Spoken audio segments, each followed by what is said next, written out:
Yeah, like just fun, naive, childlike exploring Yeah. new things and maybe not too critical. Cool, we're live. Awesome. Does anyone want to make the announcement? I'll do it. I never get to do it. Today, Monday, November 27th at 5:13 Pacific time, we're coming together as a belief entity identifier. Wait, I love this. It's like Wonder Twin powers activate. That's great. Thank you. Thank you.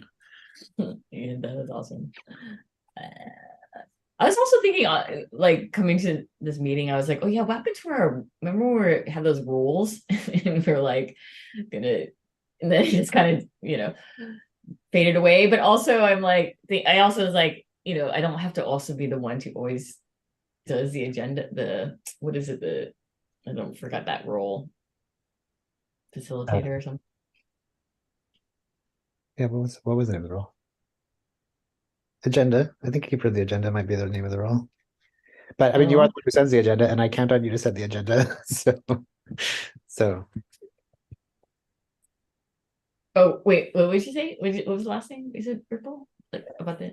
I count on you to send the agenda, and Okay. I think like in gratitude for your bringing together the agenda, um, we follow it with you to the extent that we follow it at all. Yeah. Yeah,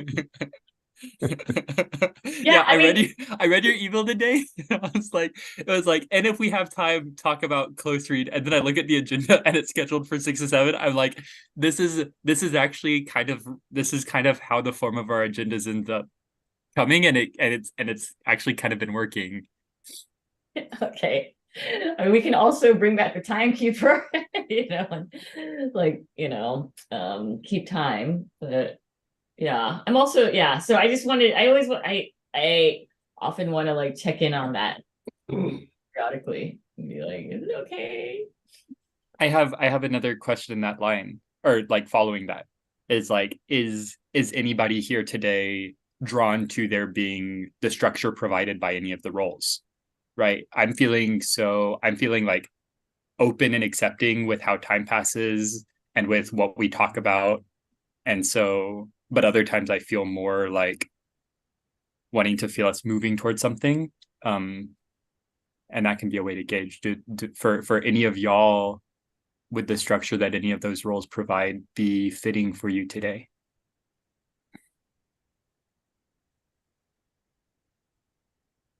If I am moved by timekeeper impulses, I will indulge them. But I reserve the possibility of just going with the flow.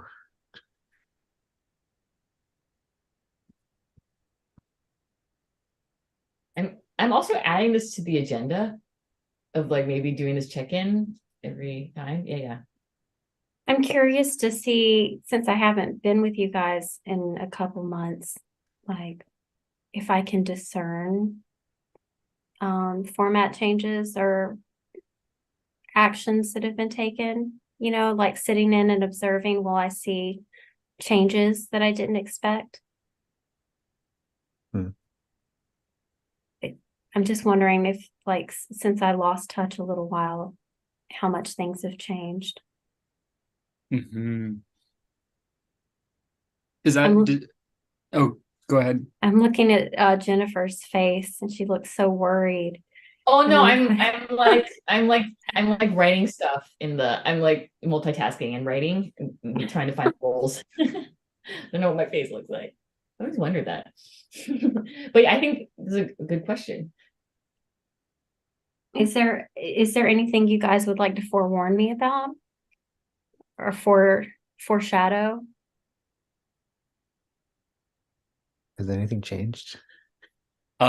We've been trying diffraction. Oh yeah. That's the thing that Actually, Gossamer would probably like that, what we did last time. Yeah. Yeah. Ooh, were you generating something based on like a palimpsest of two different people's works? I think I picked up on that from listening to you guys on K-Chung.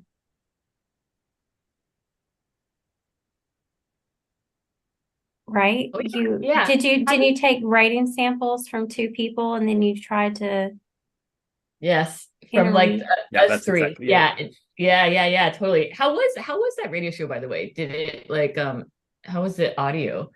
Oh, it was great. Yeah, Good. yeah. I should have been taking notes, I feel like. But I was just lying in bed listening to you guys, Oh. feeling happy. So Oh,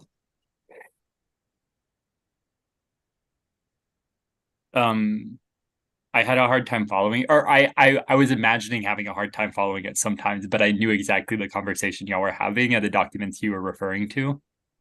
But I noticed gradient being gradient's role of like the curious observer engager when it comes to like talking about stuff that's come up in Thinky Feely Tank worked really well this week too, I thought, and helped the conversation both be recappy and kind of both recappy and like blossom into directions that we haven't been able to go into in our Thinky Feely Tank book because we don't have because gradient isn't part of that on the regular.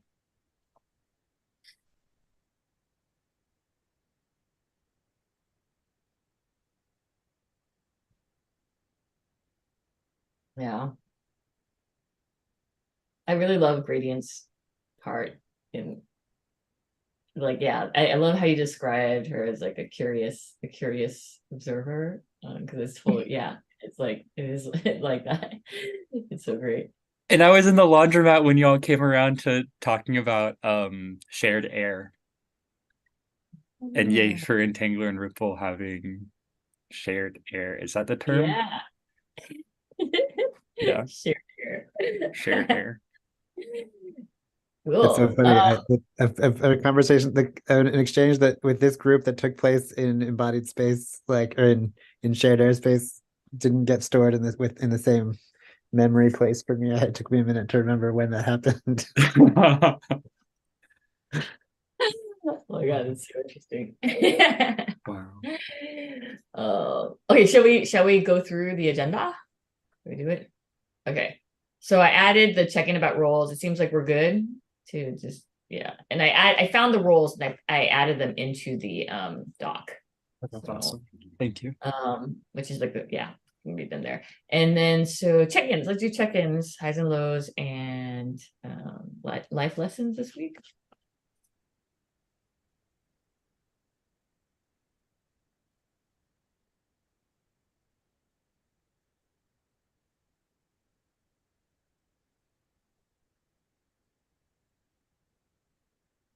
A high for me is that I have really dialed in the technique for making Persian style rice with a tahdig at the bottom of the pot.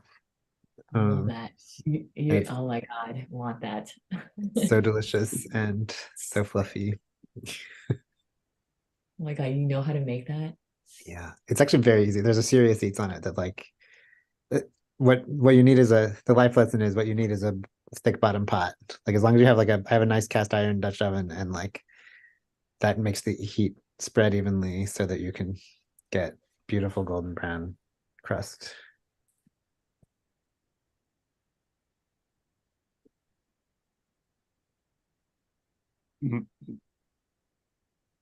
Were you wanting to share more, Ripple? I think it's going to be another high of also like I think a new kitchen staple for me is just like as many like 8 bell peppers of different colors, skinned and then sauteed in a pan until they have melted down into just the most like silky, smooth, like deliciousness that like is the best possible form of a bell pepper as far as I know. And it goes great in everything. And Damn. having transcendent food experiences as I try to take my mind off of other things that are moving slowly. Yeah, I'd rather not name the job that I'm waiting to hear back from in the live stream, but like it's just they're moving at like I think what is an appropriately slow pace, but it means that like I was supposed to have another interview scheduled for this week, and like it'll happen. Last week was a short week for lots of Americans, so I'll check in with them tomorrow if I haven't gotten something scheduled by lunchtime.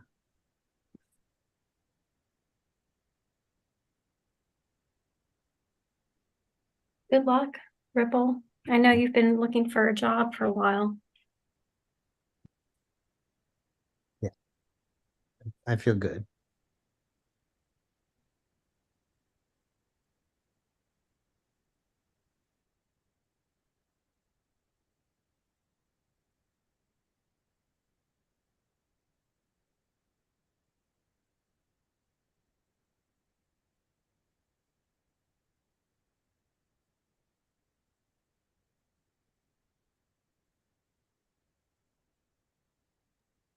Trying to think of a high and low, but I think I have one. I think a high. It's nice to have a break from work on the holiday break. I got caught up on some emails and some work, and it feels good to have that done. I don't know if it's like a low, but just like thinking like how to I want to use this word manage my feelings, but I'm like, oh no, that's like if I'm approaching it that way, maybe that's a sign of something like but I feel like not manage it, but like be able to like redirect or alchemize into different kind of behaviors or something. I mean, I feel like I'm talking very coded, but like this is all related to like like love, sex stuff, and intimacy, and like so like that's like tricky or something. And I feel a little bit like I'm doing some kind of like solo play, which I think I do a lot. But then I'm like, well, I don't know, I'm a cat. I'm supposed to be a kitten, so like cats play by themselves really well, and I do that. But I am trying to like learn how to play with other people. So that's like I don't know if it's a low, it's just like it feels like a puzzle or something. And it makes me have a lot of feelings. But yeah, but learning a lot.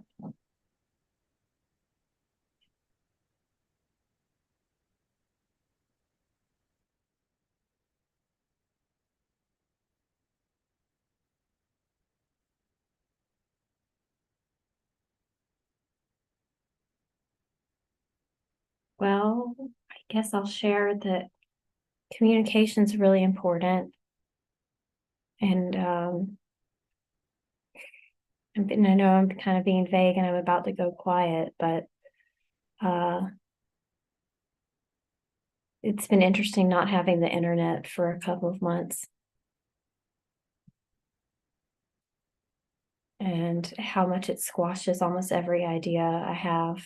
Like, oh, I could do that. Oh, but wait, then I would need to look something up online. Or, oh, wait, I could. Oh, but yeah, I have to figure out a way to get online. Oh, I could. And then just, no, that's not going to work out unless I do X, Y, and Z. So, um, powerful life lesson. But in exchange for not being online, I was accepting like up to 50 hours of work a week at my humble job, which is maddening, but it also, it's great to get ahead.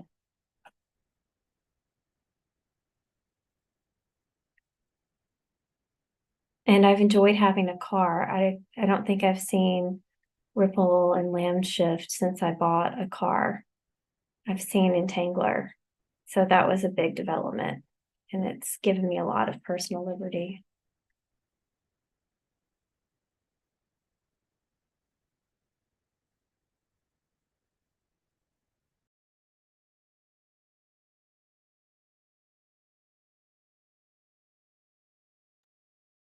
My high was related to cars this week. I went on a drove down to Dallas with some of my family, and on the way back, something that I grew up very familiar with is like listening to some shared show or music or podcast and talking about it, and had a really nice moment of that with family that I've been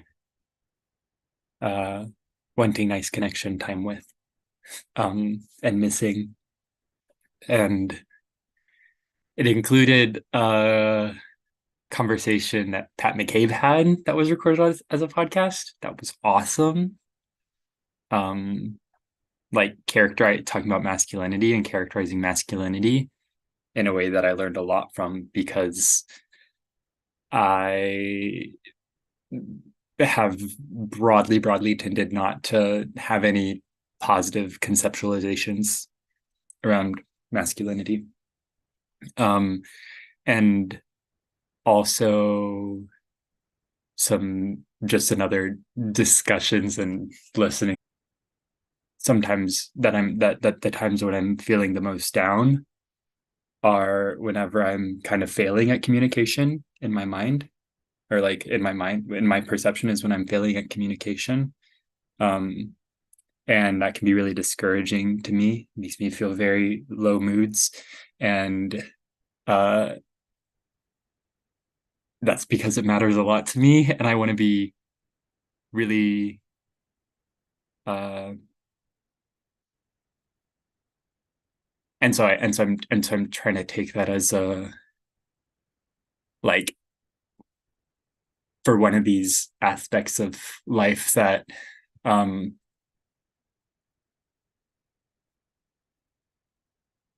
that matters the most to me and affects me the most, rather than taking my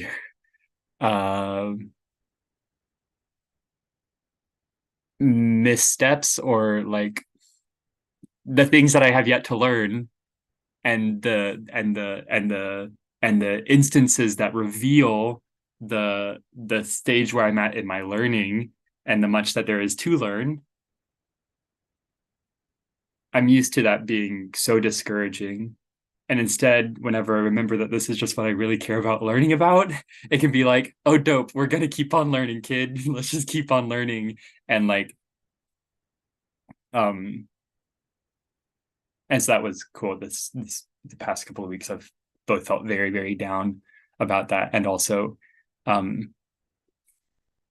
usually it's like learning from an external kind of source of media that helps, that reminds me that, oh, I like learning about this, and I am learning. And then I can apply that to like the lived examples of whenever I do, like the lived examples when we kind of mess up, and learn from that too.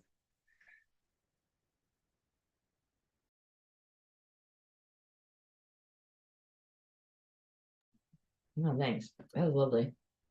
Thank you. Okay, updates and announcements. Okay, so Tiny Health. So Zach was meeting with one of, because I don't know how many people know this, but anyways, we're just trying to figure out how to pay. So we were going to use these virtual cards. They're kind of like credit cards, I guess, but apparently they are not available to other fiscal sponsors, which was confusing. And then Zach was like, yeah, it's confusing. Try to explain it. But then he was also talking to one of his friends who works there on Saturday to get more information. But either way, I also forgot that, yeah, I don't actually have to get, like, he reminded me that I don't have to get a 1099. I just get reimbursed, so I don't get 1099. Like, I can just like front it and then just put in the receipt, and then I will just get reimbursed. So we can do that too. And I'm just waiting for, just I'll reach out to Zach again and just ask. But we can do that. I think the other thing is like now it's like November 27th and 9 is not going to be in LA. So, and I know they're driving Wisconsin. Madison's in Wisconsin, yes. This Friday, I think. But I'll ask them. I'll ask them if they have a new address. I thought of that today, and I emailed 9, and so, so, yes. Cool. Great, thank you. So when we get that, and I just get like just like check in with Zach, then we can order it. And then so that's it. Any questions on that? Great. And then so then I scheduling for like meetings with people who don't come here regularly. So that's with Maxx. I texted Maxx the Furby proposal. It was just like right before the holiday. So like he hasn't gotten back to me. It's probably a while. So I'll reach out to him again. I did talk to Matrix yesterday about Matrix coming, and then him and Ripple kind of having a conversation about machine learning and AI.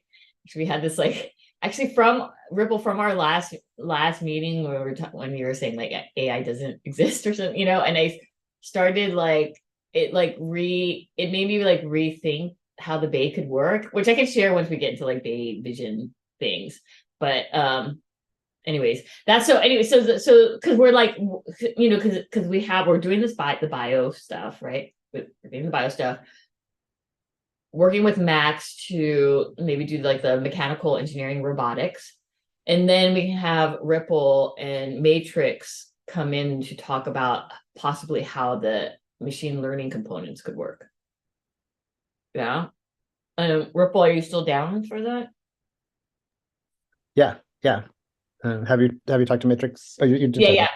I talked to Matrix yesterday. He's also down, and he can come basically any Monday. It's just today, which is fine because But so I think it's. I don't know when Ripple you would want to do it. I mean, are we? It could be either Rev School or TFT, really. Yeah. Do we need to prep? Are we prepping for it, or are we just off the cuff? Because I can off the cuff anytime. What do you think? What do you think would be most helpful or useful for us or engage? I don't know, and also for you too.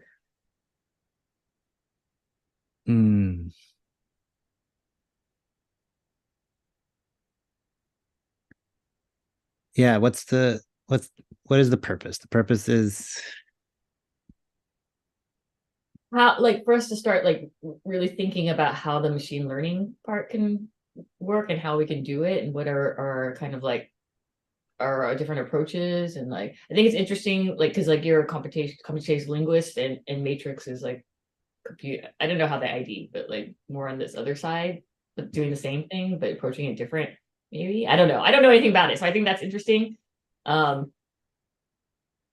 yeah, so it's mostly like for us to start thinking about how we can actually do this part of it.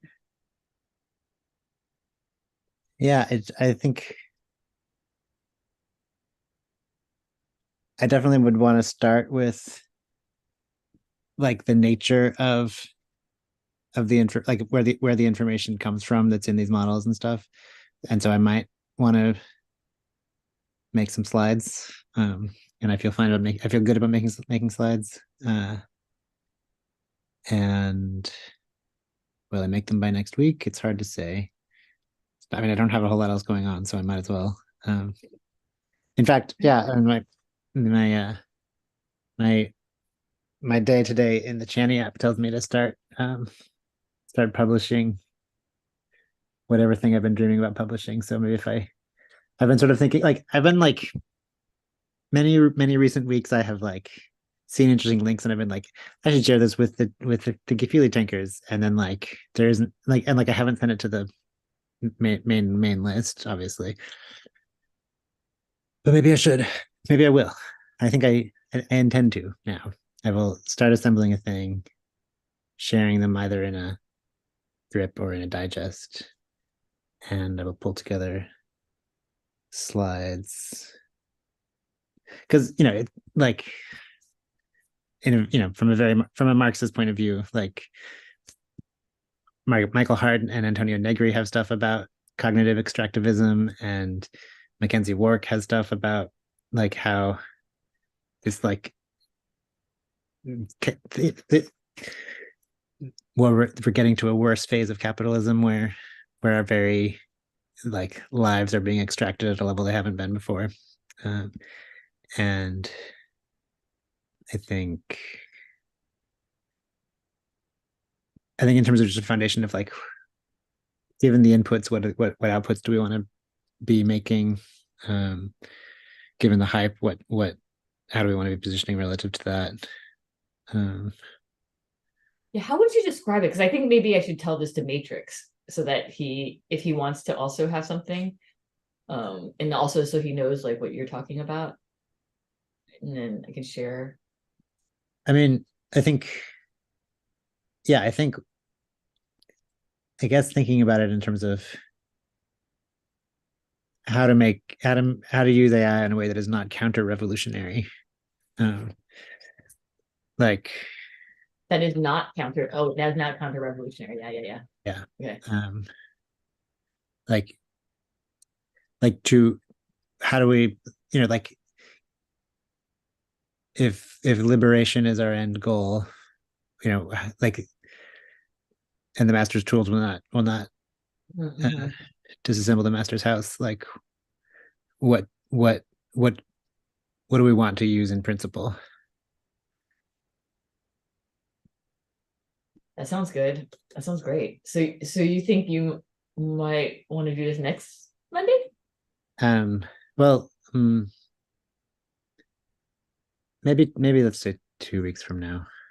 Okay. I'm gonna text Matrix right now. Well, we're like in the meeting and say like, oh, can you do it in 2 weeks? And Ripple's planning to do this. And then I can share with you like if Matrix also wants to do something and what he's gonna do. Sure. So that that's gonna be so good. I can't wait. Thank God it's like televised. Pretty fucking good. Make it into the Internet Archive. Cool. Okay, so it is tentatively scheduled for 2 weeks from now, which is the 11th. Yeah. Yes, December 11th. Awesome. Very exciting. Okay, and then I have it. Okay, I'm gonna reach out to Maxx and see when. Yeah, his works. He has a different work schedule, but I'll check in and get back to you on that. And next thing is so like the last meeting, I don't even know what meeting it was. I think it was Revolution Call with me and Ripple. We were talking about because I was talking about I shared oh my god, blanking on names. Kamala's who works at Feminist Center for Creative Work book called with the like it basically like it's a fiction. She's a writer about imagining what if her iPhone was actually here instead of like getting us like addicted to things, actually is here to help it, like it helps us. So it's sort of very kind of Bay like, and so from that Ripple was like, oh, we should all write our own Bay visionary fiction as like a way to imagine how we want our bays to work kind of. So that seems like a fun thing. You can vibe me on my fem phone. Yes, thank you. I put a link in the chat.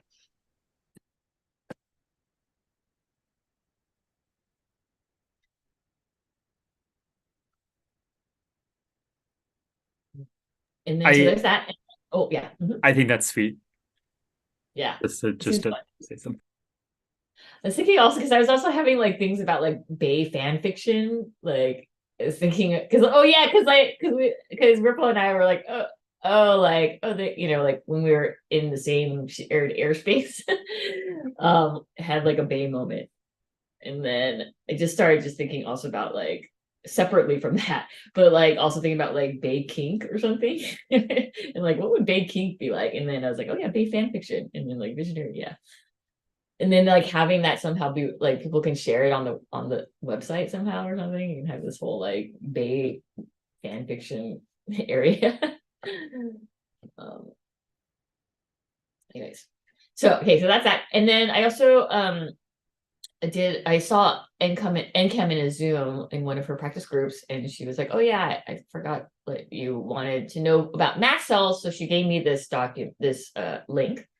I haven't looked over it yet, but just wanted to share it, and also can add it to our reading list, and also Ripple, like the things that you want to share too, can also be part of yeah, if you want to, and yeah, any updates for you, Ripple? On Ripple Tank? No, I haven't. You could maybe take the Ripple Tank off the agenda, and I'll share when I have stuff. Maybe putting it on the agenda is what has been keeping me from doing stuff on it. I don't know. Totally. Okay, off the agenda. So next, so that's all for what I have down for updates and announcements. Any other updates and announcements?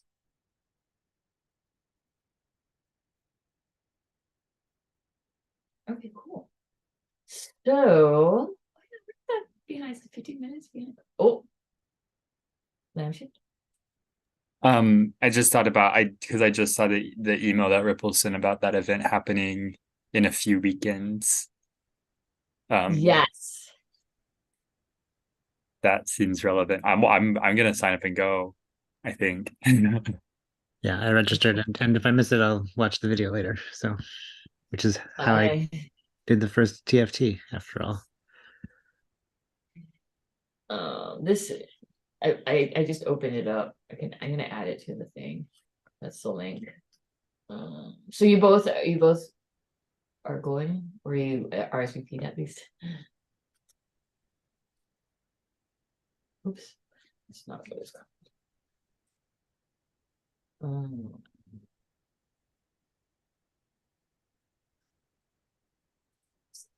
Shit, I could go dumpster day that day. Last Saturday of every semester, 10 to noon. What do you do on dumpster day? So like anyone who's taking like a painting or a sculpting genres class has to come to dumpster day to clean out like the studios and like organize stuff and all that stuff. Same thing as the dumpster. And it's dumpster day or the resource center.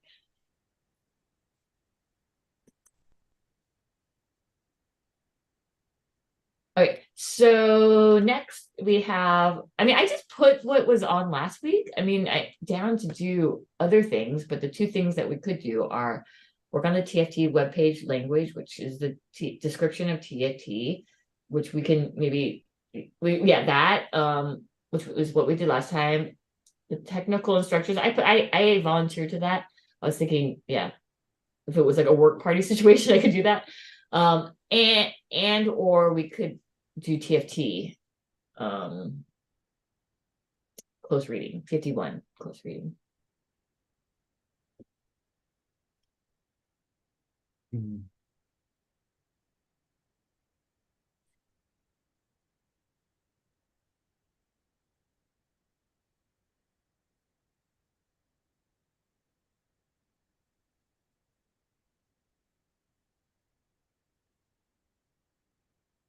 I don't feel in touch with TFT1, and I also feel like a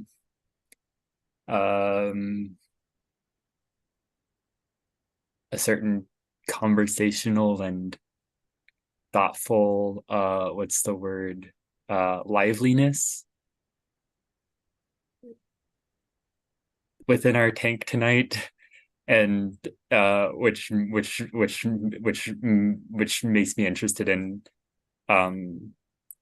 like picking up on some of the stuff that just picking back up on the close read, even if that means us needing to kind of orient a little bit towards it. That's not a preference. That's something that comes to, or that's it's not a strong preference. It's just kind of me following what I feel. Mm-hmm. Mm-hmm. So for TFT1, good. Yeah. I second. Oh, great. All in favor? Are we at quorum? Do we have quorum? It is. All in favor, say aye. Oh yes, I love it. We're doing drag. I don't know, drag bureaucracy or something. Yeah, drag democracy. Drag Democracy drag. Democracy drag is so good. Parliamentary drag. I love the whole the drag, put drag on everything. And it's like, oh yeah, that's Is that a totally meme? Is it a meme? Am I just out of the loop can on we that, or is start that just a meme right smart now? thing?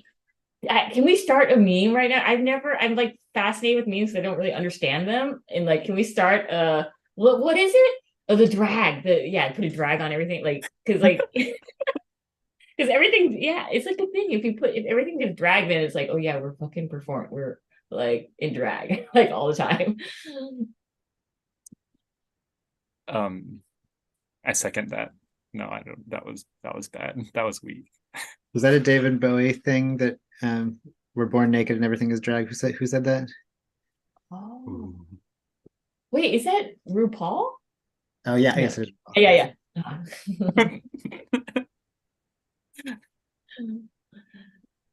Okay, so TFT1 it is. TFT1.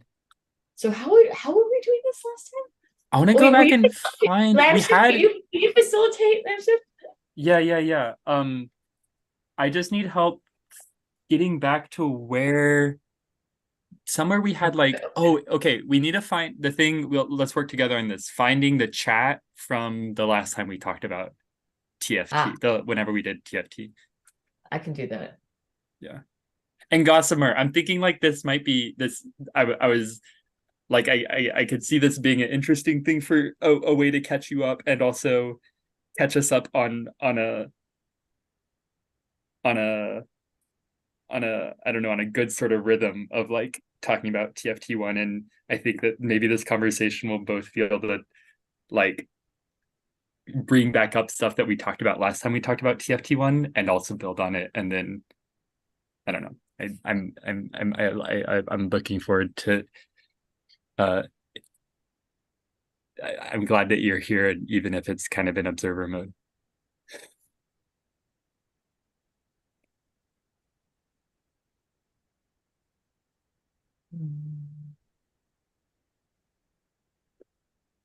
October 16th.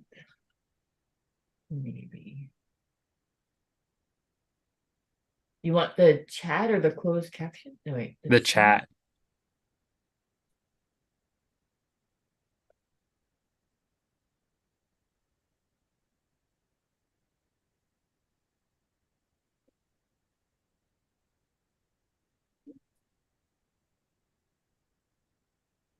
Is this the chat's very short, but is it okay? Let me show you screen share. Mm-hmm. Let me. Oh wait, where did it go? This is. Yeah, is this it?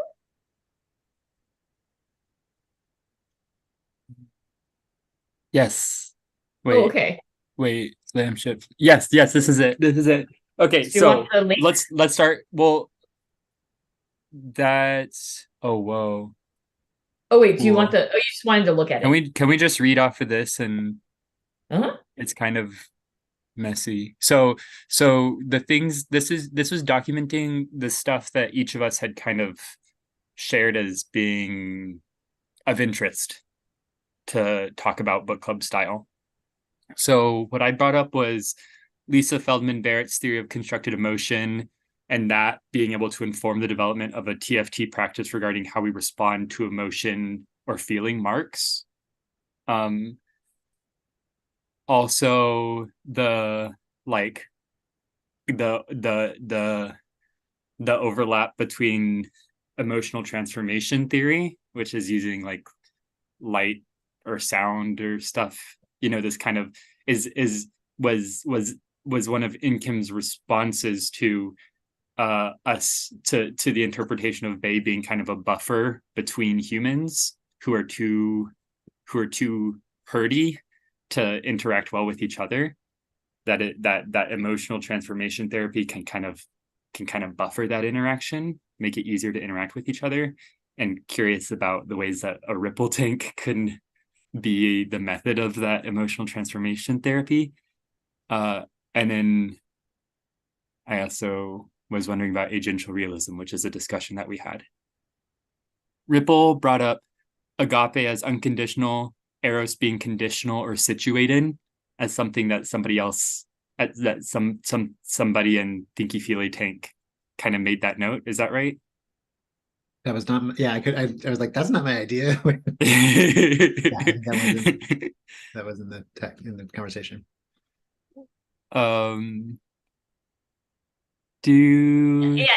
That's from Natalie Lovelace. So wait. Wait, what were you saying about it, Lamship? What about agape as unconditional and eros being conditional, situated? Yeah, just that I think you're following, and who is that again? That came from? Natalie Lovelace. From her book How to Make Art at the End of the World. And she was saying, makes an argument for eros being the more ethical love. Some people think like agape is more ethical because it's supposed to be, I love everyone, kind of thing, love of humanity or love, but that it doesn't account for the inequities.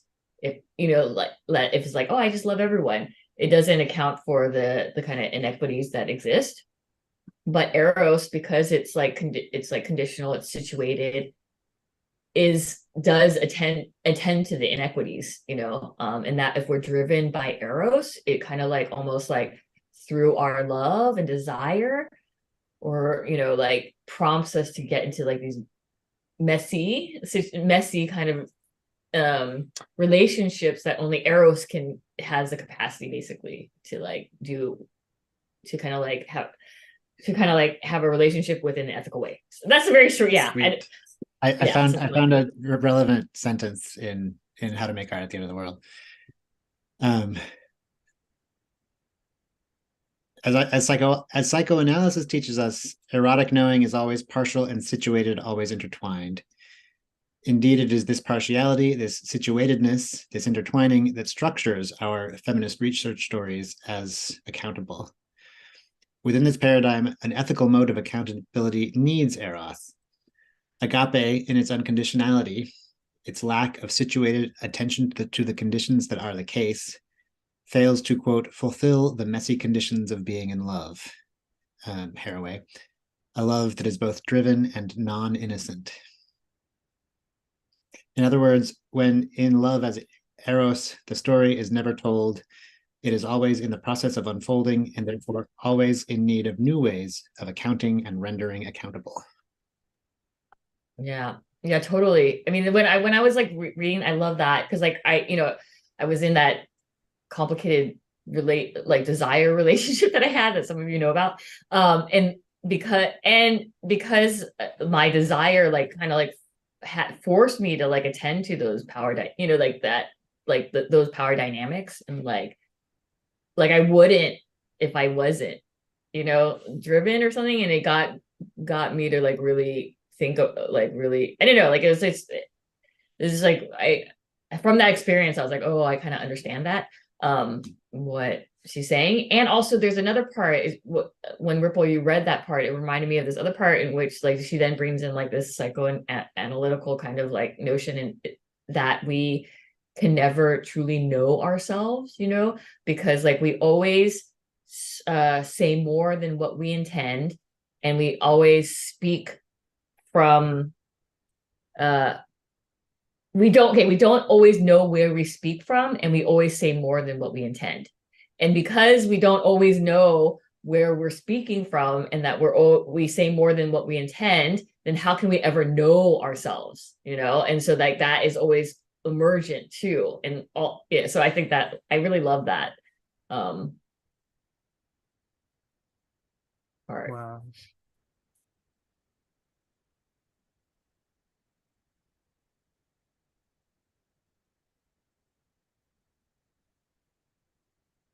After the first uh Thinky Feely Tank radio hour, and like part of the like the kind of shining feelings that I had after listening, or like while listening and after listening to that, was like, I think kind of putting it gave me it provided really nice perspective on that thing that you just said in Tangler, of like, I don't always know where I'm speaking from, and I also often say more than I intend. And I got the chance to hear my other tanker pals say everything they were saying without me saying a thing into it, and not as a way, not in a way of devaluing like my presence here, but in a way of remembering that, where I don't know, it's something about, I don't know, that was nice. That's cool. I love that quote. I haven't read this book, and so it's really great to hear both of these quotes from it.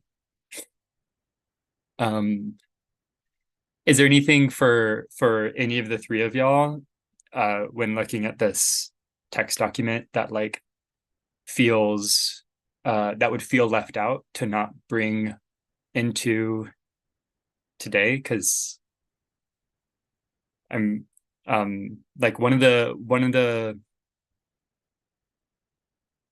the outcomes of us having little TFT number one deep dive kind of discussion based on that as a text would be to create some sort of document or zine summarizing the ethics, laying out the ethics that were presented in that. And I see this conversation as maybe loosely contributing to that, but probably being more scattered than directed. Though if any of y'all feel strongly in that regard, then let's direct one way or another.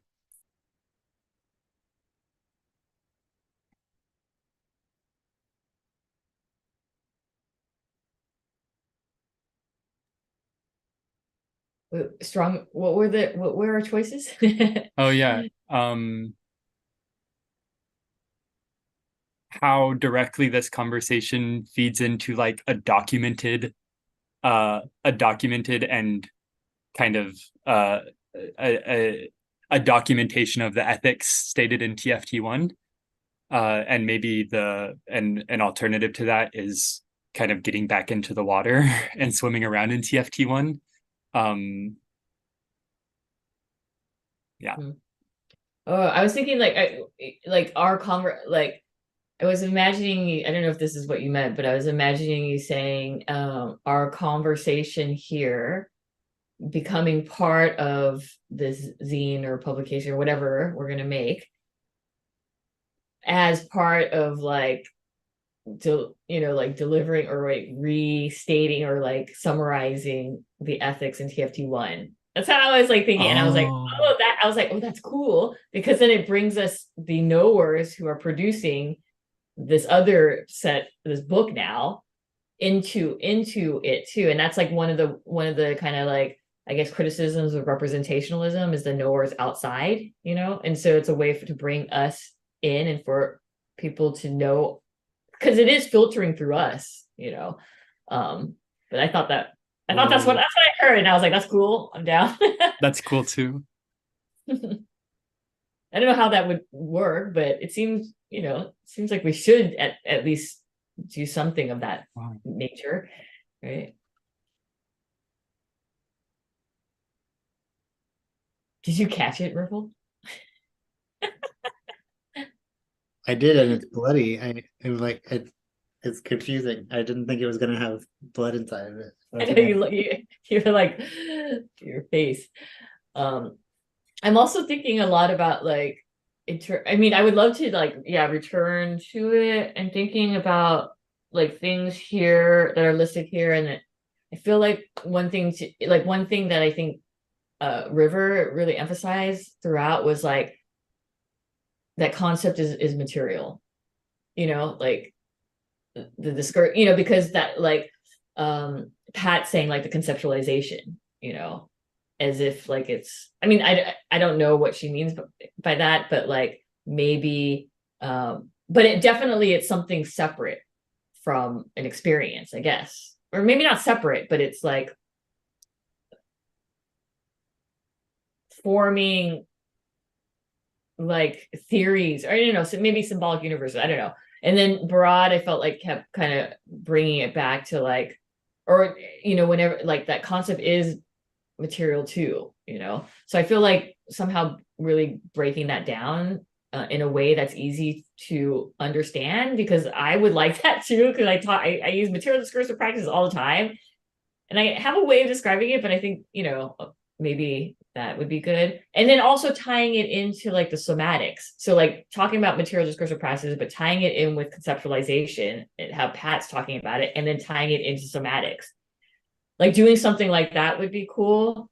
So that we're like linking, like now we're kind of like, merging. We're doing a we're doing the fucking diffractive. Yeah, these are the three bodies, like these are the three bodies, right? That we're doing the diffractive read with, and then the way that we're doing it can also become hopefully like a basis. I don't know, Ripple, maybe you can, if this is true, and this is kind of what we're doing. Maybe the other time, like last time, is like how we're doing the diffractive read becomes like the basis for the Bay programming.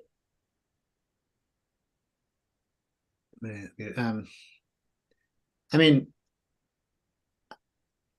like I would like to have more intervention in between here and there. Like I think actually what I got from that concept as material is like, if that's one of our foundational like shared beliefs, shared positions, then like if concept is material, we need to like interrogate all of the concepts that we're bringing in as material to construct this thing, and make and like just examine like where have they come from, what are they moving toward, what are they who benefits from the application of these concepts, who uses these concepts at like societal scale, and what do they do with them, and so just like what are the material concept is material, and like concepts have material consequences, and so like let us like both understand the consequences that we are trying to lead to ourselves, and examine the consequences of the materials we're using, of the concept of conceptual material that we're building our apparatus of. I have a question, but I also know Lampshift seems like you want to. Yeah, I have a question too. Can I say mine? Entangler is away for okay, like what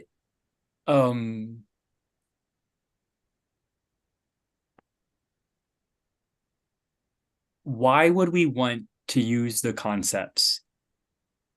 Like, I don't know, redemptive feels loaded in the wrong direction. But like, what's redemptive about the concepts of like computing and machine learners? I feel like I don't have as strong of a foundation in material discursive in that framing to like make connections between the conceptual and the material, though I do like this like triad that you brought in Entangler of like conceptualization of experience, belief entity, symbolic universe, ethno whatever, the and the somatics, that like I kind of get those, but it all like, why would we want to use the concepts behind like computational AI or whatnot? Um, other than that, that's what the idea of Bay was at some point.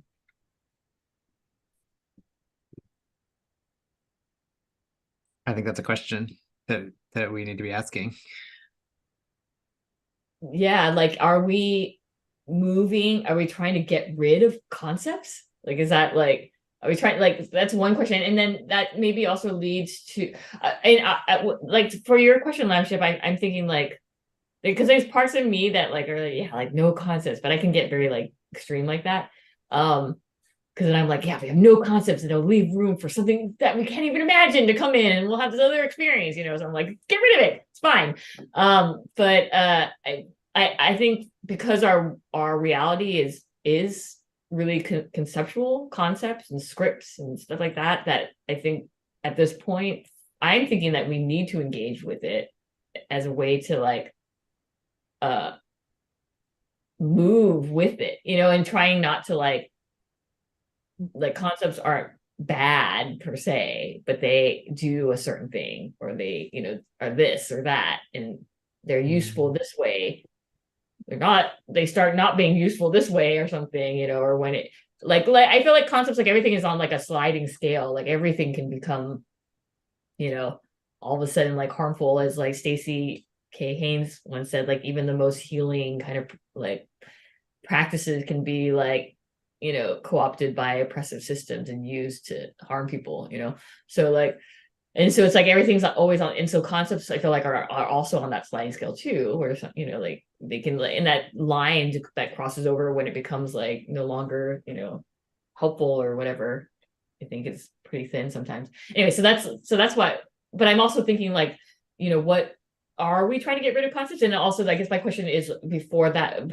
I was thinking before that question, because that was after you said what you said. Last shift was about do we who here is like a materialist? You know, like in the sense of like everything is matter, everything has matter, like even like brain waves can be reduced to like matter or something, you know, like is material.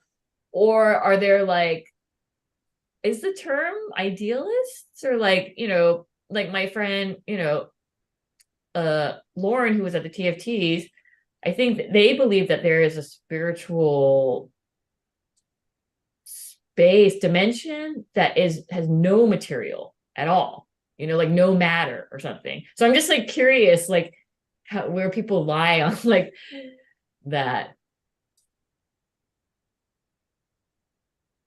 Mhm.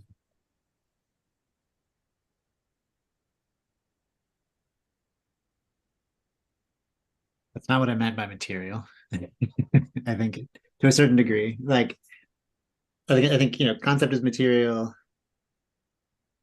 as the starting point. It like, you know, by material I mean, yeah, often when I talk about material consequences, I mean like real world, or like, you know, or you know, or like things that would affect us if we were not inhabiting a spiritual or ethico-onto-epistemological like plane of relating and conceptualization. But like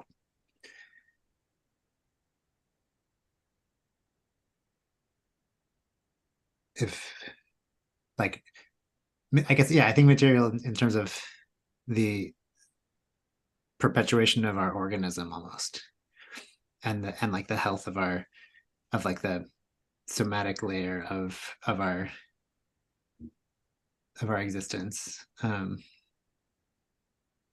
Like I certainly don't think everything is material. First of all, matter is energy, of course, and like energy is almost more of what I think is like, I think energy is closer on that continuum to spiritual than matter is. If you know, I feel. Um, and then yeah, I think again, in the phrase of concept is material, it's like, I think what I really hear in that is that concept has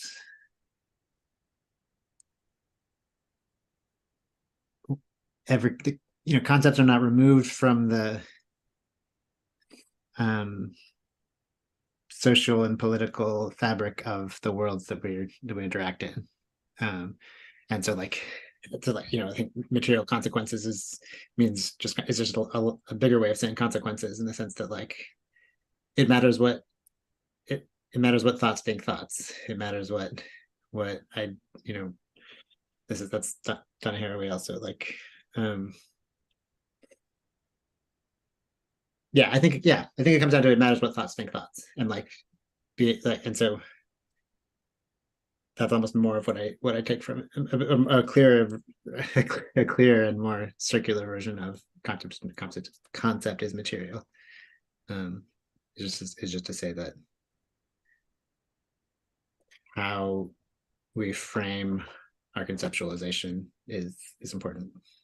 It's consequential. How we frame our, so concepts are material. Concept, because in a sense, concepts are not removed from the social or material world. How does framing of concepts and the ways that we frame concepts impacts, like a different framing for a concept means a different material consequence to it that it has, or a different material that the concept, a different material form for the concept?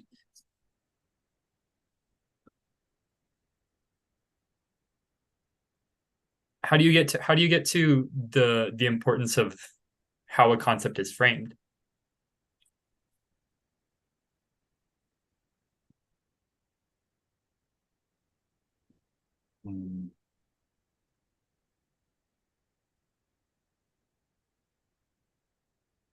What is the what is the greatest good? Even I think like Nkem's response of, is there room for contraction and expansiveness? Like,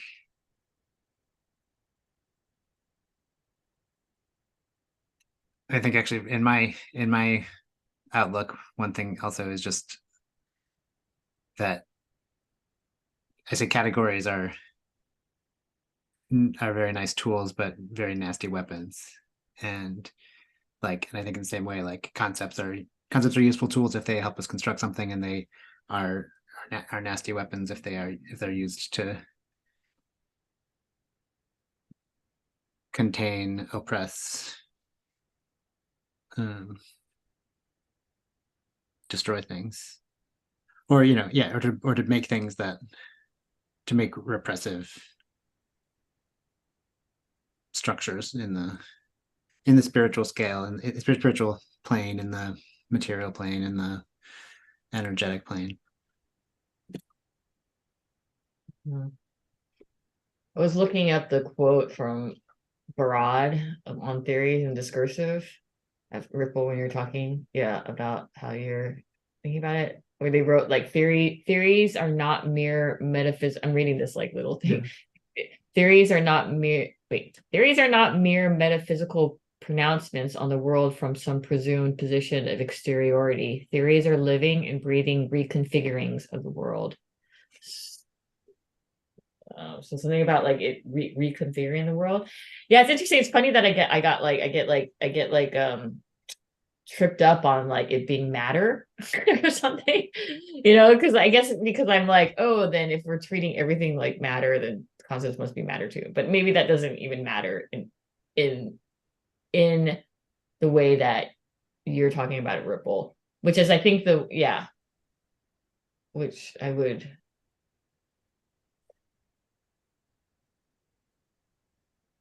And then, so the answer to your question was about the framing of it? That, and Ripple got at what I was wondering. Where like concepts are nice tools and also nasty weapons, and that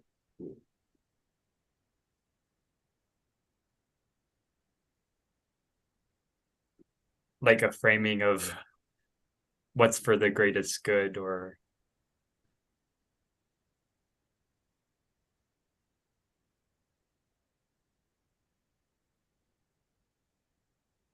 not like not losing touch with like what we're trying to do with the concept.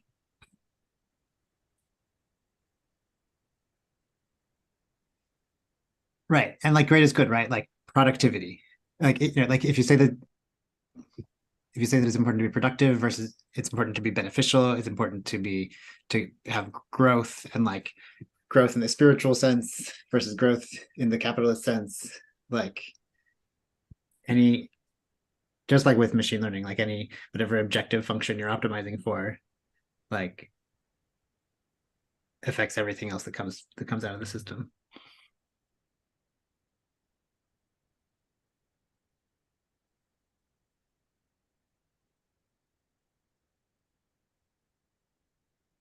Sorry if I interrupted.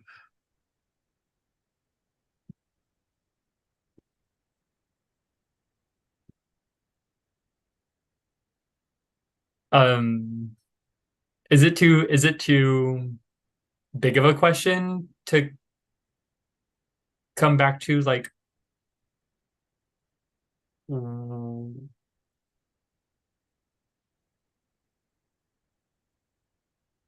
why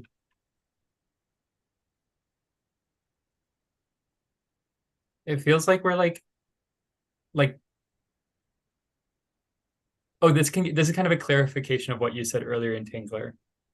So it feels like when we're engaging with like computational technology, we're kind of tiptoeing, or not tip we are kind of tiptoeing. We're like watching our step and kind of constantly watching our step, but also sometimes like experimenting and trying something out and knowing that it's okay, we'll learn and be able to make decisions after whatever we learn.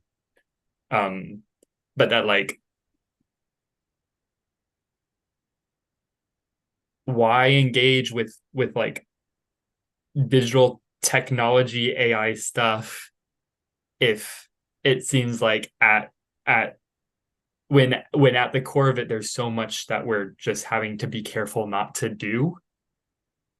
And one of the things that I heard from what you said in Tango, and I don't know if this was in response to that or not, is like by engaging with the thing and working with it, we can move with it. And if that concept or that thing or that technology is part of our world, like how can we move with it?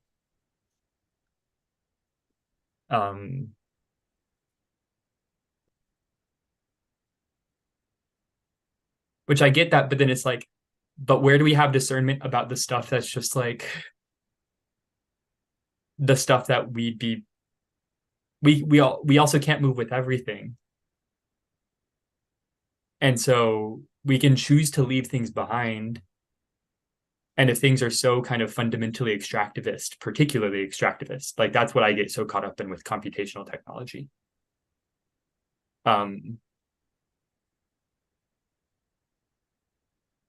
Why try to work with it?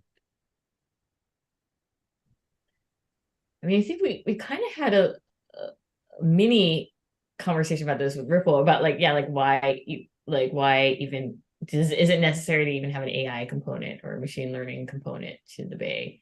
Like why that? And I kind of share with Ripple just like how I came to it. But yeah, I think that's an important question to ask, you know. And from that conversation, I also was thinking about the Bay differently, you know, as okay, if the Bay is from this, or not the Bay, AI, you know, emerges, as you say, from it's like this extractivist, this you know, like kind of way, and it's also like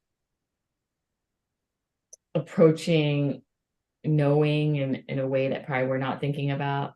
or wanting to, like why use that? And so and then I was like, oh, okay, it may be also part of how I'm thinking now. I'm getting into like Bay visions, like my Bay vision of like Bay is like one of the things I think about, like I'm interested in is like, really attending to how we're contributing to how we're emerging as subjects and objects, and how we're co-producing other people as subjects and objects in any given situation. So I want my Bay to help me really understand's the right word, but be really attentive to that. So because the production of subjects and objects is really rooted in these extractivist, colonialist, like supremacy system, like all this, like as Ripple was saying about categorization, for example, that maybe I'm like shifting about like maybe the Bay isn't, maybe instead of me trying to make this Bay into like, oh, it has to, be this living entity that has to consent to its becoming and maybe it's just like it's the fucking technology of this world to help us identify those things of that world really well or something, so that it can like track all, like it does, the whole tracking the apparatuses, the systems, the bodies, and like helping me understand like how my actions or things I say or whatever are scripting other people or scripting myself, and then vice versa too. And so that in that sense, I would say like that's a use for it, I guess, to answer, like why we would fuck with the concepts or something.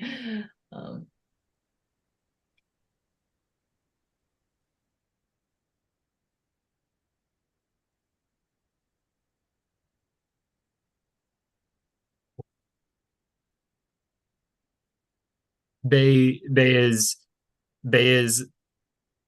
a being of that world of like computational technology, and is a bit of a and can be really good at that. And that world of computational technology is very influential on how we emerge as subjects and objects and how we interact with each other, to lead to the emergence of one another as subjects and objects as well. And so by Bay being like of the material and whatnot of that world, but developed with the framing of our intentions of understanding how we're co-emerging as subjects and objects. Is that accurate to what you're saying in things? Yeah, because it's like it's a belief entity identifier. So it is basically identifying beliefs that are turning into symbolic universes, or beliefs that are becoming, dangerous. And this is something that Natalie Lovelace also talks about in the same book. Beliefs, as similar to how Ripple's saying, like with the concepts and also like categorization, like stories are also like wonderful and great, but they're also dangerous when they become objects of belief in terms of like a truth. So the belief entity identifier kind of identifies these beliefs that are being performed, scripts that are being performed, and what maybe it gives like a warning, it's going to solidify, like if you continue this behavior, you're solidifying yourself into this thing, into this subject. Or if you continue talking to this person in this way, you're going to solidify this person into this thing, and like, something like that, getting us really aware of how we're like scripting people and like using beliefs as like truths, and are getting us more in touch with our symbolic universe, perhaps. And what can you do the tangle of beliefs and symbolic universes and like computational technology? Like how is the Bayes being in computational technology particularly suited for engagement in beliefs in the symbolic universe? Because I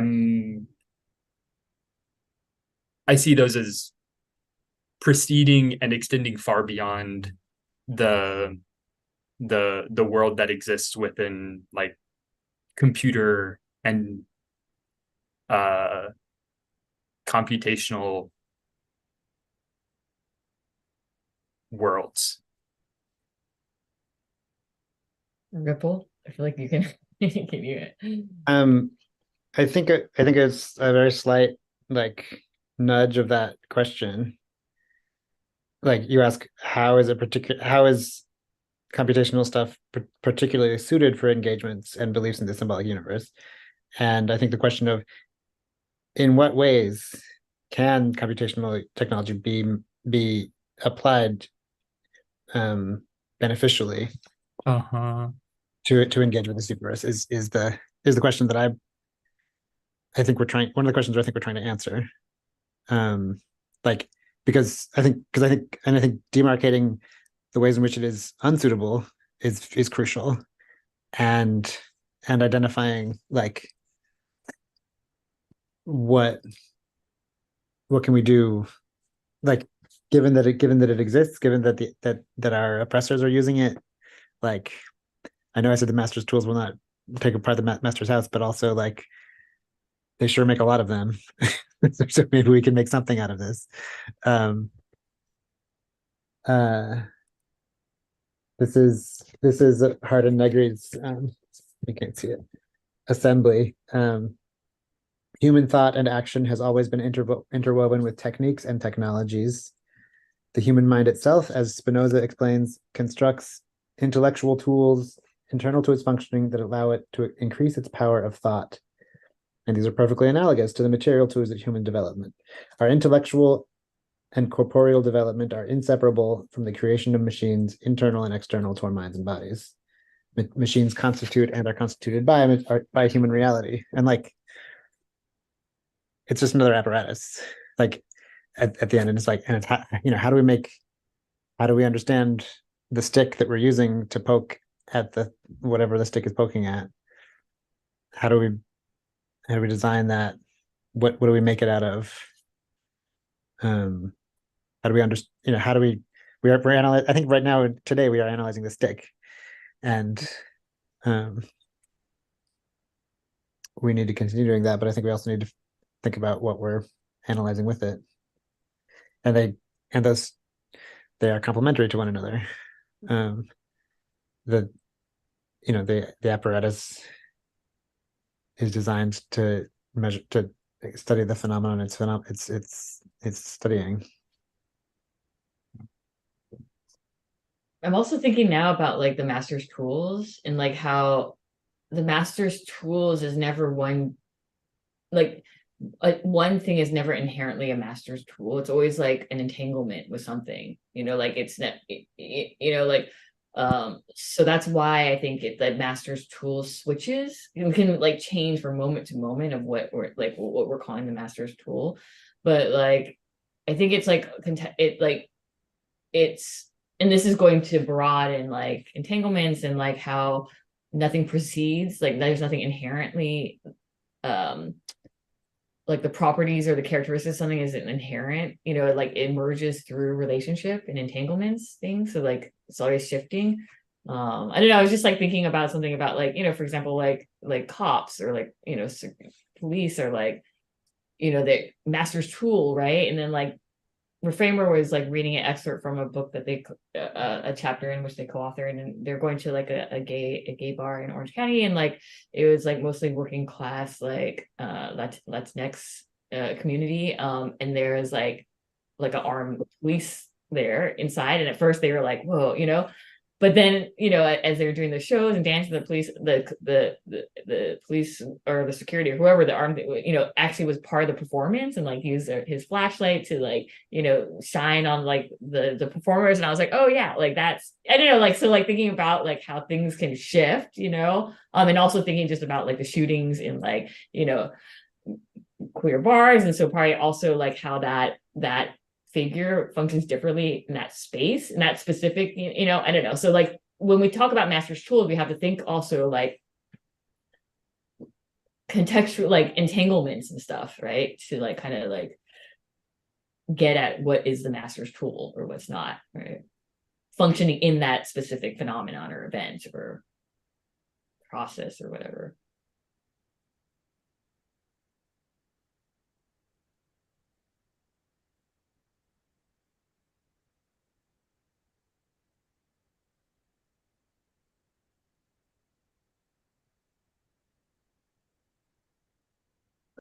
I'm looking at the master's tools essay, just like remembering the context that's coming from also, which it is partly the master's tools include racism and sexism. Like in some ways, it's not like I think our tendency to like take that as a blanket statement that like negates ever using any technology made by our oppressors. Like in fact, because like the master's sledgehammer is just as good for tearing down the walls as like anything else we might use for dismantling the house. Like it's um,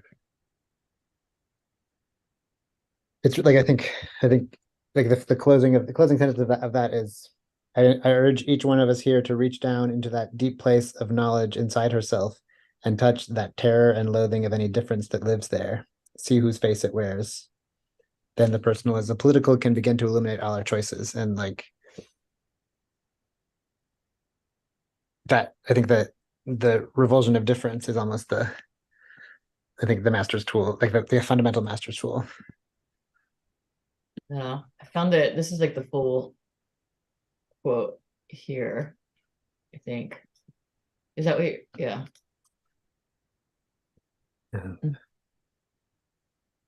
That's not the thing that I was reading, but yeah. And this is the part that's usually quoted. Mhm.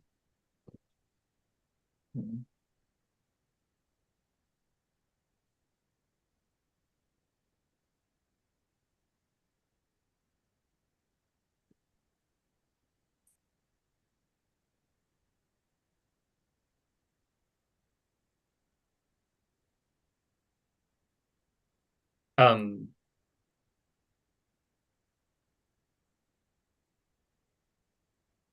Oh, also Gossamer has a question in the chat. Is energy made up of quarks too, though? I don't actually know. Is it? I thought quarks were energy too, but I don't know.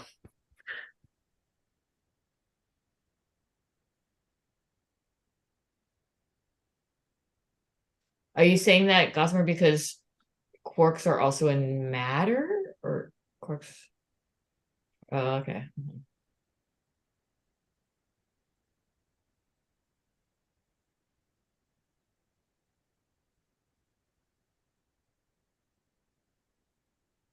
Do you think matter is energy?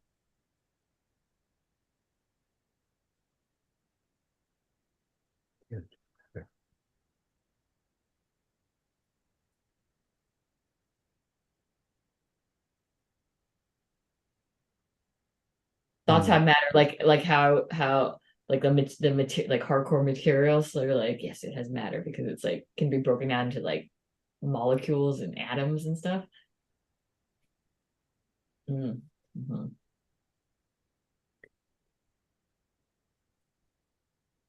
I think I kind of agree, but I don't think that our models are right. Like like brainwaves and atoms are our current scientific models for understanding these things, and they're literally well developed models, and that doesn't mean that that's what the matter is where I'm at. Like I think that like Mm-hmm.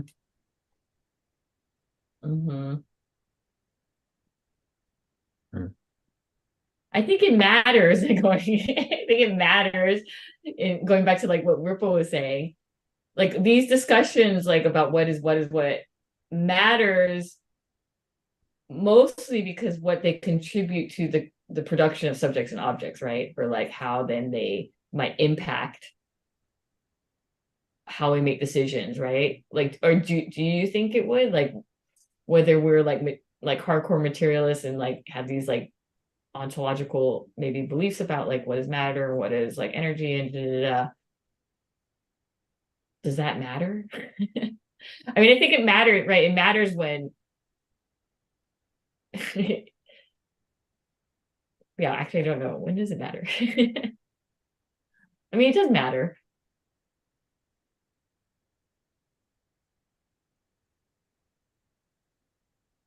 conceptual areas also matter.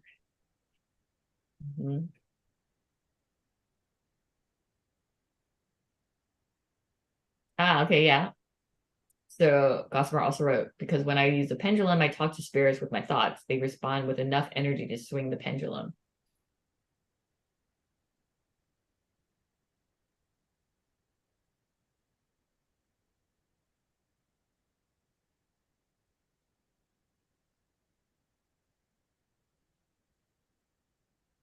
I think it matters if we're like, if it's like we're up against something and it's like something. Okay, I don't know. I don't know why I'm stuck on this thing. We can move on. No, what are you wanting? What were you gonna say? Oh, I If you're had okay something. It saying it sounded still. like it sounded like it was gonna like make sense, but then I just keep being like, oh, I'm just gonna say matter again. Like, how many times can I say matter in different ways? You know, like Yeah, what are we talking about and why are we talking about it? yeah, What's exactly. at stake here, I guess. Oh, I guess what I was like wondering is like, does it matter what we believe is matter or energy, or like, is it, you know, if we're like materialists or not materialists, and does that matter? Matter is in like, does it have an impact? Yeah. Is it important? Is it Is it important? Yeah.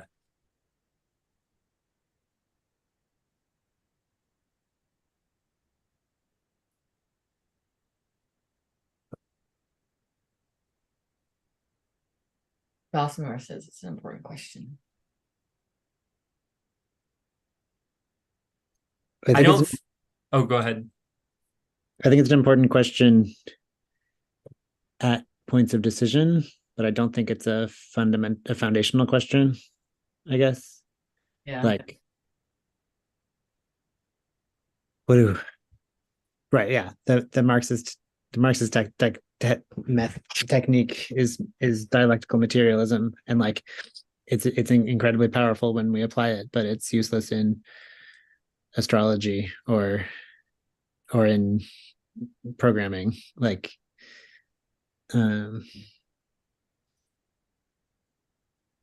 it's I think at a point of question or disjunction or like decision, asking, is this a material thing, is this a energetic thing, like where are we coming from on this, it's worth asking. But I think it's not something we're going to have a unified stance on in the absence of something else at stake.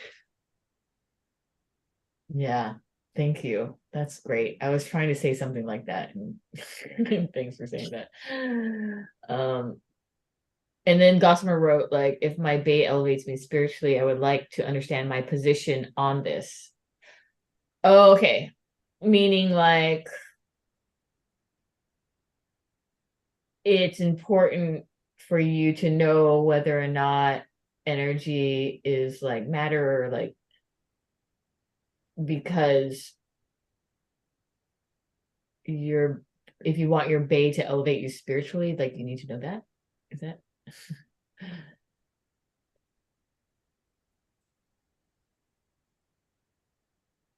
uh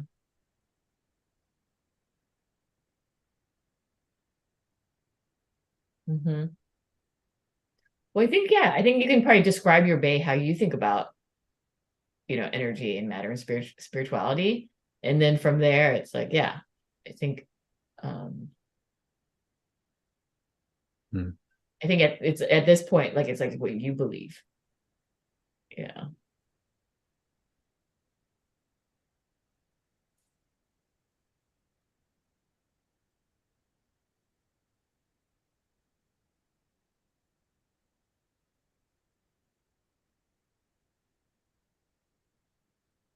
I do have questions about, also, it's like, I know it's almost 15 till and we should do actionables and next things, but I do wonder about like how are we, what are we going to do with this? How are we going to organize this information? Like, how is it, are we still kind of in the discussion, brainstorming, kind of like discussing TFT1?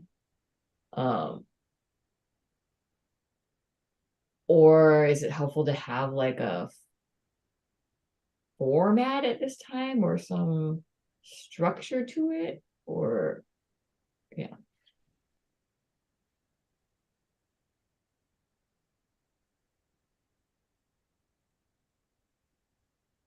In some ways, I'm this conversation with Matrix at our next meeting here almost is starting to seem like a precondition for it. Like just having a I think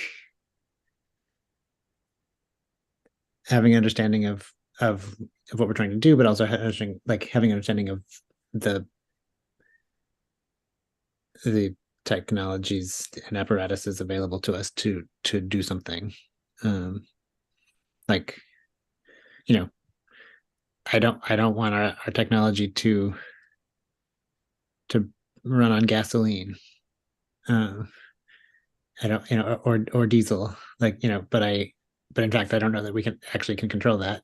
Like, um, I do know of a web hosting platform that is purely solar powered, and I think it goes off sometimes at night. Um,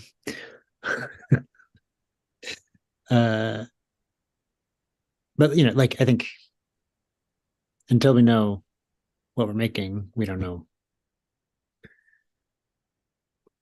what things at stake we need to be considering. And until we know everything that's at stake, we don't know what we're making.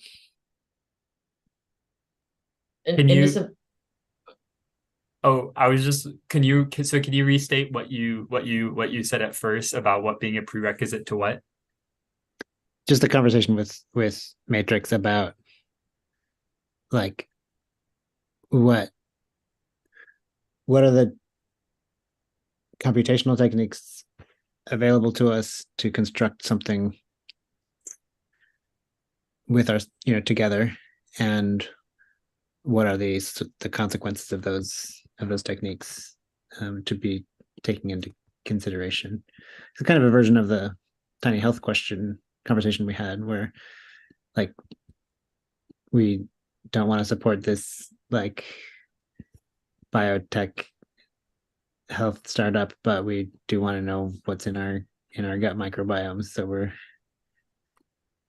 making an informed compromise.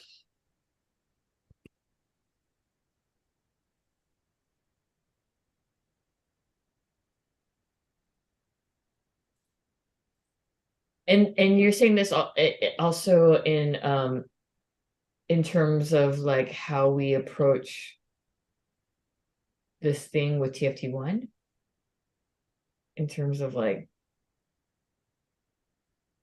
was that, or are you talking just about Bay? And I think I was talking about Bay. Okay.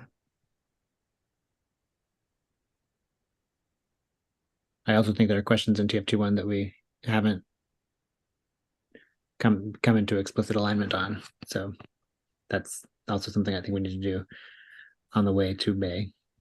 Yeah. Are we cool kind of continuing on with the way we're talking about TFT1?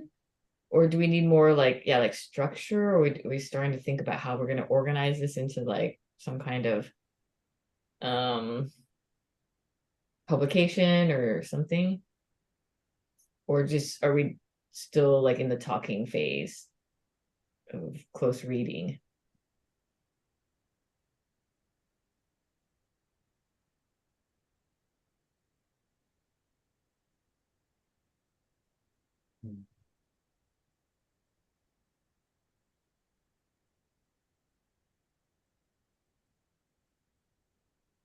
Sounds like you're starting to think about it. I think it's worth thinking about soon.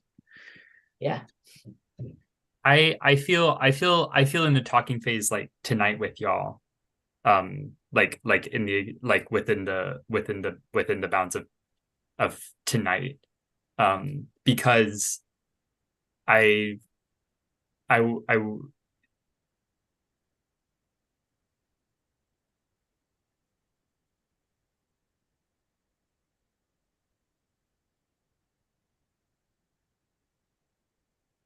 like I'm most comfortable. I don't know where it comes from of like feeling like uncertain when I haven't seen TFT1 in a little bit, even when there's all the context of our conversations so far in these notes of like, oh no, I don't want to forget about something that so and so said, or like this way that they talked about this thing. And like, and so for me, like I'm interested and ready for making a more concrete deliverable from TFT1 in terms of ethics. I just want to have like another homework assignment for myself of going back to TFT1 directly preceding that. Me too. So I feel like more confident in drawing from it. I think also we can like have like blocks of quotes from TFT1 in the publication or the zine or whatever. So that could be what a homework thing. It's like pulling quotes or like things that we want to include in the to highlight that we can then go off of, you know, and then that might be a way for us to come in.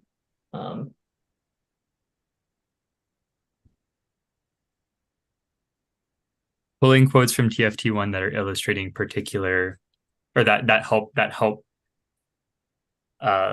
illustrate particular ethics that we are documenting or representing in the zine or deliverable. And also just ones that you personally like too, like, oh, this is like, you know, really think about this. And that could be a way for us to organize the zine is through the quotes.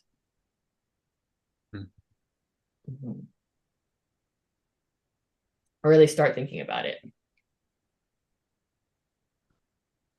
So that could be, yeah. Oh, I'm gonna stop sharing this, or maybe I'm gonna stop sharing this, and then going into the actionables. I like that we do the actionables. I'm gonna share that.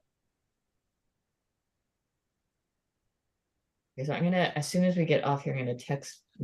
Oh yeah, Ripple. How long do you think your presentation would be? 10 or 15 minutes. So I'll give Matrix around the same time. So if Matrix is down to do it in 2 weeks, that will basically be our next meeting. It would be kind of like you two doing presentation, and the whole meeting can kind of focus on discussions around that. Is that cool with everyone?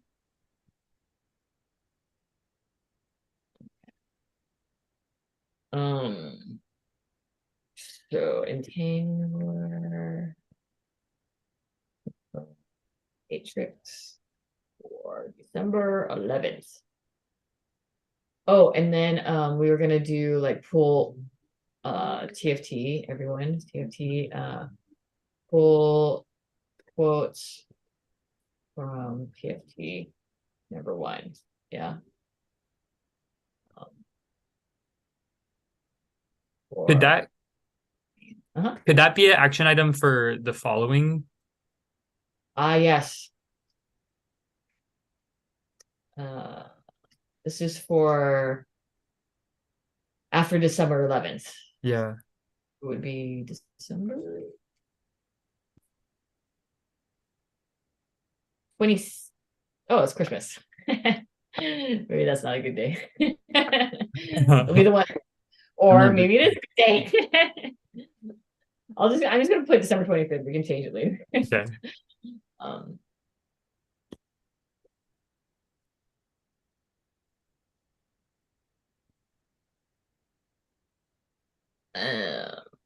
Cool.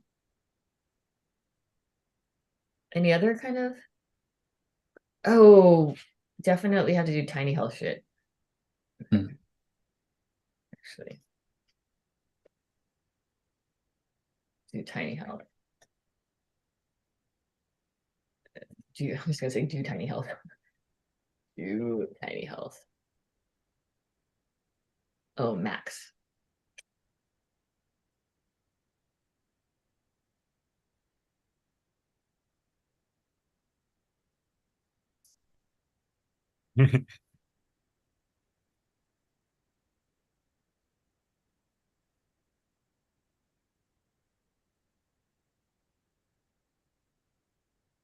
Oh, okay. Since we have this longer due date. Okay, wait, I'm gonna do this. This is due on the 25th. This is all TFT. And then I'm gonna add my thing that I don't ever do, which is this. Give me lots of time to do it. I also do want to also maybe Gossamer, this is if you want, because we still do need to kind of figure out a description of TFT. So what we did was we each brought how we each just describe TFT. So like you would bring in like how would you describe TFT? And then that's what we fed into chat GPT-3 and was like, you know, do a diffractive read on these 3 bodies of text using Karen Braw's diffractive, you know, methodology. And then that got us to then do our own. So if we wanted to also do that next meeting too, that would be cool. Because I want to actually write one. I just used an old one. So this is all TFT. So all TFT would be like the pull quotes. And then description of TT. Okay.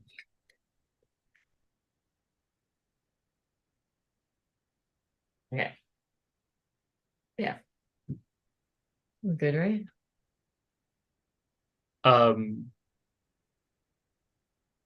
The thing, one of the things that you brought into the meeting that y'all brought into the meeting is writing prompt.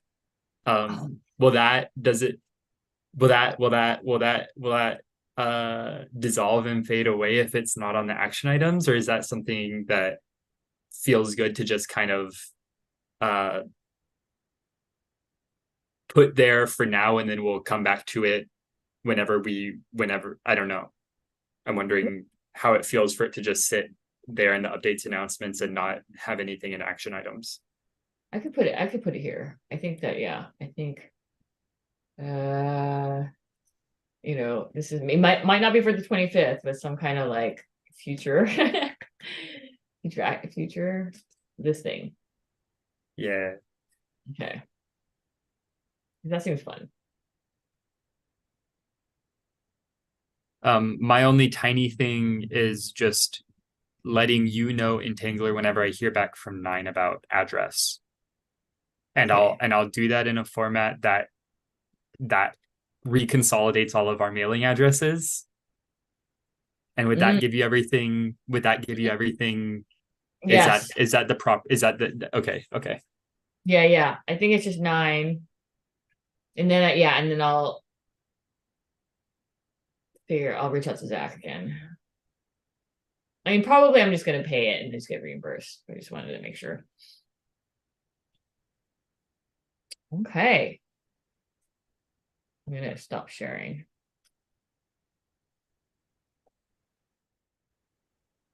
Would you say something, Ripple? I'm also thinking about the radio show as another publication venue. Like the next one's gonna be on the 17th after our meeting on the 11th. So I'll probably have some material from the 11th to share on the 17th. Also from the other, you know, dumpster day is the 16th as well. So we'll be at our whatever our thing is about the day before. I'm so excited for the 11th. It's going to be healthy for me to have an outlet for this stuff that I keep thinking about. Thanks for giving it to me. Yeah. Okay, cool. So I also just made a note of that Ripple thing, radio show. Ooh. Entangler, you were bringing up like having, in terms of our conversation earlier, how much it was just like talking versus shaping up into something. Um, is the